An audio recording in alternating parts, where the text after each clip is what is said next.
I woke up to an emergency alert at 6 a.m. this morning on my phone. Checking my phone, the alert read "Go indoors immediately and remain inside. Await further instructions." After living here for almost 10 years, I've only ever received a handful of emergency alerts which all presented themselves as tests for the emergency alert system. Generally, I live my life pretty freely and don't take life too seriously.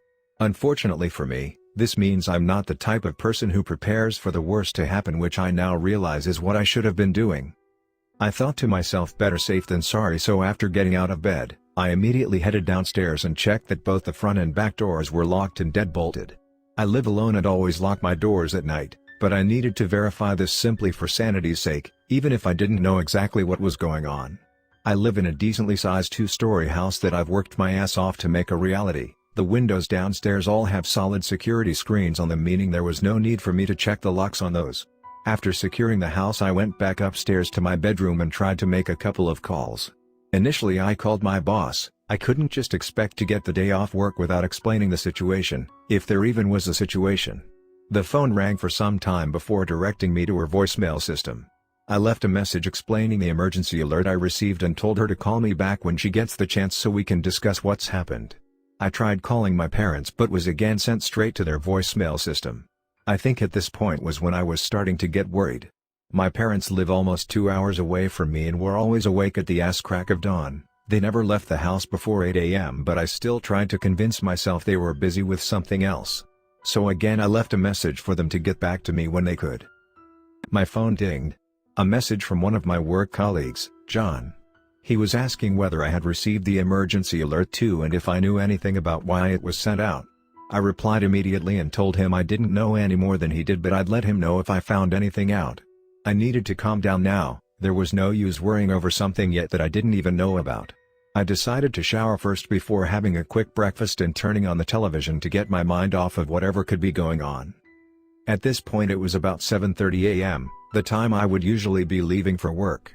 I'm not one to purposely ignore warning signs, so I'd rather get an angry text from my boss than get caught up in whatever caused the emergency alert to be sent in the first place. When I turned the television on, the same emergency alert sound invaded my ears. The volume was so high from the music I was listening to last night I had to dive for the remote to turn it down.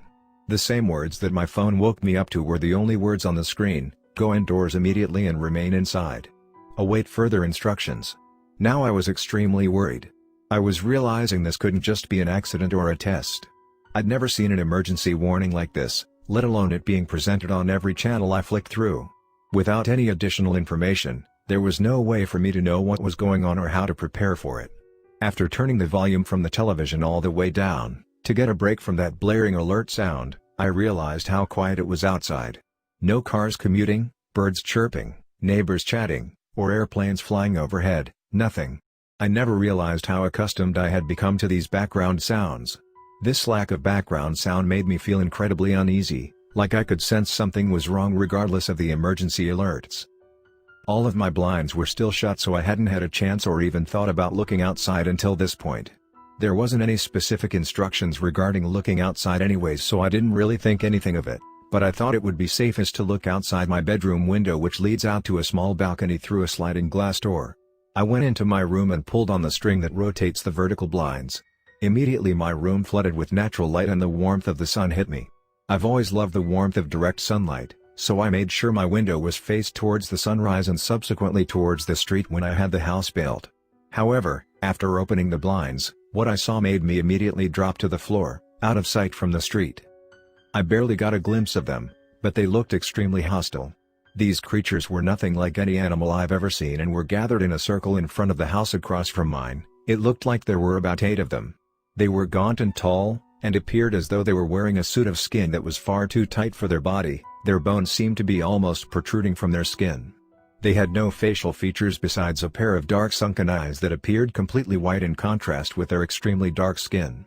These things were far from human but were standing on 2 legs like us. I'm glad they didn't see me, if they can see at all, that is. I don't think I would be writing this right now if they had seen me. After dropping to the floor, I immediately closed the blinds again. I've never had a panic attack before now, but now realizing the actual danger I was in, it sure felt like I was going through something similar. Nothing that was going on was normal. Without confidence I dialed the emergency telephone number on my phone. Immediately a recorded message sounded through the speaker: "Go indoors immediately and remain inside. Await further instructions." This message pierced my ears and continued looping until I ended the call. A couple of hours passed by while I went through my entire phone list trying to get into contact with anyone I possibly could. Now even John wouldn't respond. Not a single person answered their phone or responded to the frantic voicemails I left. At the moment I was safe in my house, but how long would that last? I didn't even know what these creatures were, let alone what they were capable of. I just knew they weren't here to make friends. Eventually, I decided to make my way downstairs and take stock of the food I had. I don't know how long I'll have to wait these creatures out, but the power is still working at the moment, so everything in the fridge and freezer is still okay. The water is still running obviously since I was able to take a shower, but again, I don't know how long that will last. I decided to fill up the bathtub in the downstairs bathroom in case the water stops running anytime soon, so I'll have at least 150 liters of drinkable water in that case. Curiosity got the better of me. After taking stock of the food and filling the tub, I couldn't shake the feeling that I was already going a little mad. Just yesterday everything had been completely fine. Now I couldn't get in touch with a single person and there were creatures out on the street I'd never seen before. I needed to look again. I needed to know that what I saw was real and not something I'd made up in my head. This all felt like a weird dream I needed to wake up from, but I knew this was real. I went back upstairs to my bedroom and peeked through the blinds. Surprisingly, the creatures were no longer where I had seen them earlier. I then noticed the door to the house across the street looked to have been scratched through. There were long scratch marks along the length of the wooden door and large hole in the center. They'd broken their way into that house, but they were no longer anywhere to be seen. That is until I noticed something staring straight back at me through the upstairs window of that same house. The deep sunken eyes I stared into seemed like they'd steal the soul from my body if I looked for too long. After my brain recognized what I was staring at, I leapt backwards away from the blinds. That thing had no doubt seen me. I paced back and forth thinking of what I should do at this point when I heard a horrendous sound coming from downstairs. I quietly made my way down the stairs and towards the sound. The sound pierced my ears. It sounded like something sharp being dragged across metal. That's when I realized they were trying to get inside. The metal security screen door I had installed was being barraged by them. I started moving the bookcases I had by the entrance against the front door. Now, the sun was setting, and they were mercilessly going at it. There was no way I could fend off those things barehanded. That's when I remembered the gift my dad had given me this year for my 25th birthday. I was never really into guns and never really had a need to use one, but at a time like this, it was quite necessary if it had to come to that. I ran back upstairs and into the guest room where I'd stored everything that was gifted to me for my birthday this year. The pistol was still in its case and I quickly removed it and loaded it with the ammunition my dad had shown me how to use. I have never fired a gun, so this still remains a last resort. Now I'm sitting in my room writing this, the pistol is sitting on my bedside table and I can still hear those creatures downstairs. I don't know exactly what I should do. Should I run? Or should I fight? If you're reading this, please respond. I woke up to an emergency alert on my phone, now there's creatures outside. Part 2. So it's been a couple of days since my last post. A lot has happened. On a positive note, I'm not dead yet. However, I'm in a new predicament now. I need to post this as a record of what has happened here. I'll start from where I left off in my previous post. That hideous sound from the front door downstairs didn't let up. I needed to decide whether I would find somewhere safe to hide within the house or make a run for it while those creatures were preoccupied at the door. Both of these options had downsides. If I decided to stay in the house and hide, I'd find myself trapped should they find me. If I decided to run, there's no way of knowing how well they are at tracking or even how many more of them there are outside. I also have no experience shooting a gun, so I felt as though an enclosed environment would give me the best chance of landing a shot should it come to that. But then again, there's no telling whether a bullet would stop them or not. I do have an attic that I hope would be difficult to reach by those creatures. The opening is in the second bedroom and requires a ladder to get up. Fortunately, I painted that room earlier in the year and borrowed a ladder from my father which I forgot to return to him. With this plan in my head, I immediately put it in action. I needed to gather food and water before going up there, but I didn't know how much time I had left before they broke through the door and makeshift barricade. The bottom of the stairs are right by the front door, so if I couldn't get back to the stairs in time, I'd be dead for sure. I grabbed the pistol that had been sitting beside me and bolted downstairs, and then I realized these creatures weren't just bombarding the front door, the sound of metal scratching on metal came from the windows too. Never have I ever been so thankful that I had security screens installed on those windows too, but I couldn't imagine they would hold up for much longer. I had no time to screw around. With haste I headed towards the kitchen. A lot of the food was still on the counter from when I was taking stock. I grabbed a couple of shopping bags from the pantry and scooped whatever I could from the counter and filled the bags. Not forgetting to grab the can opener, I grabbed it too from the utensil drawer. I predicted all the food I had would last me about 2 weeks if I stretched it out, but I didn't have time to gather everything and I wouldn't be making a second trip down here anytime soon. Water was more important anyways. Without water, I wouldn't even last a week.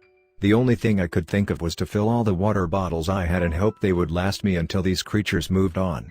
I rummaged through the cupboards and found 4 different water bottles of varying sizes and filled them at the tap as fast as I could before throwing them in the bags with the food. These bags were heavy now. I placed the pistol in my waistband and lifted the bags, running towards the staircase. A loud crash came from the kitchen window behind me, not like what I'd already been hearing. It sounded like one of them had gotten through the security screen. I didn't have time to look back and honestly was too scared to. Hoping I'd make it in time, I dashed up the stairs as fast as I could and ran straight for the spare bedroom. I slammed the door behind me, and quickly locked it, knowing full well that a thin bedroom door wouldn't stop those things. I dropped the bags and grabbed the ladder that was laying on the ground.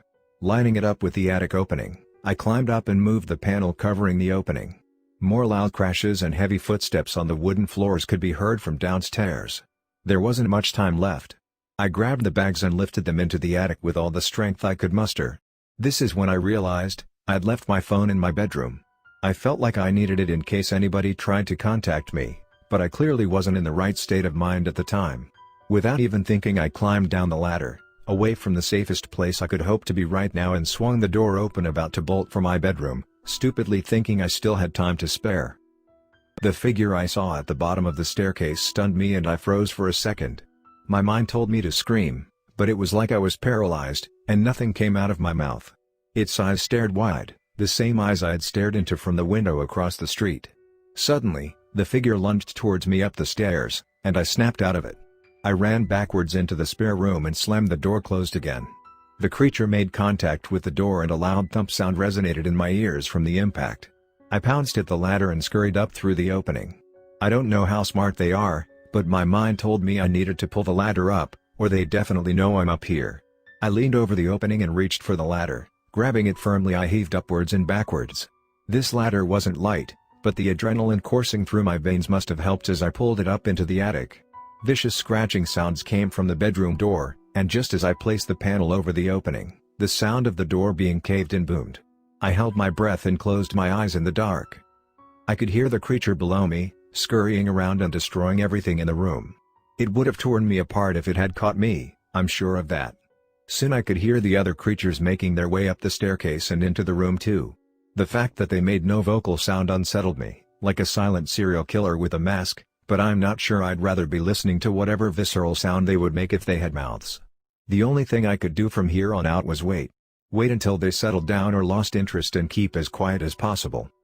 I didn't move an inch for a few hours and continued listening to the rampage happening below me. I had no way of knowing how good their hearing was and I was in no rush to find out. I silently prayed that my phone would survive the ordeal so I wouldn't be completely isolated if there were a chance of contacting someone, and internally reprimanded myself for being stupid enough to forget it. I had no way of knowing what time it was exactly, but a glimpse of sunlight shone through the small window in the attic signifying dawn was upon us. I had survived the night, and for that I was thankful. I could still hear faint sounds coming from the house below, but the creature's rampage had subsided for the most part. As quiet as I could, I grabbed a snack bar out of one of the bags and drank from one of the bottles I had filled. Only now realizing how thirsty I was when the lukewarm water that I would usually only drink ice cold met my lips. I gulped down half the bottle before I could stop myself.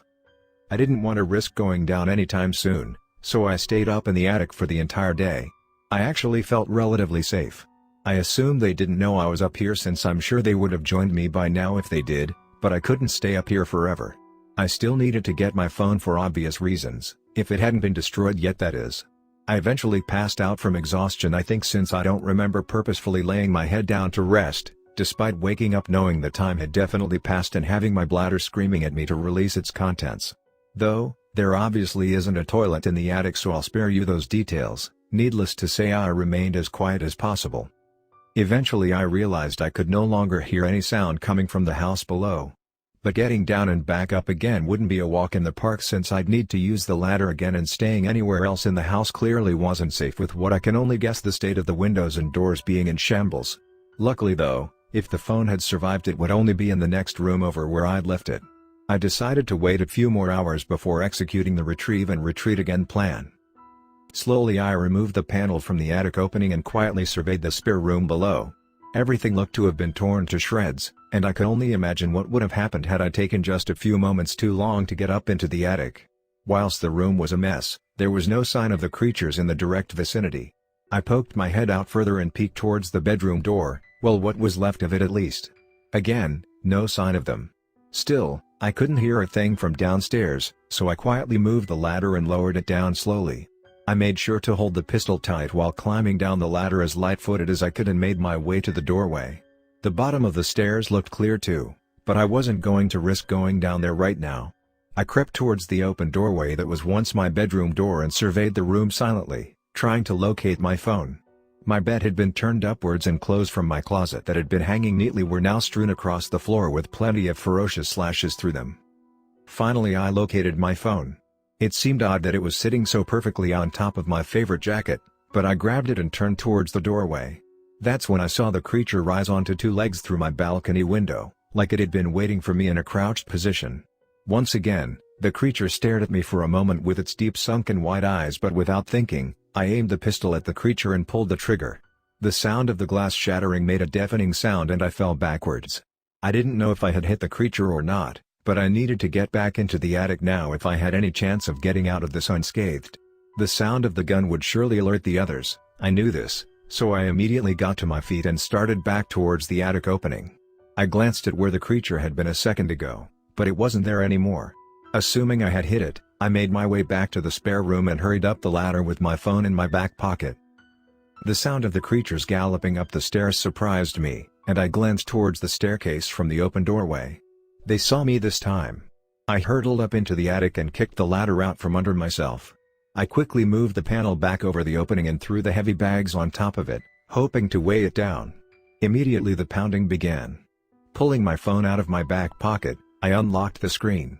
Another emergency alert flashed on the screen. It read, "Seek nearest bomb shelter immediately. Saturation bombing inbound. ETA 1500 hours 3 p.m. The clock on my phone showed the time as 12:30 p.m. If you're reading this right now, please respond.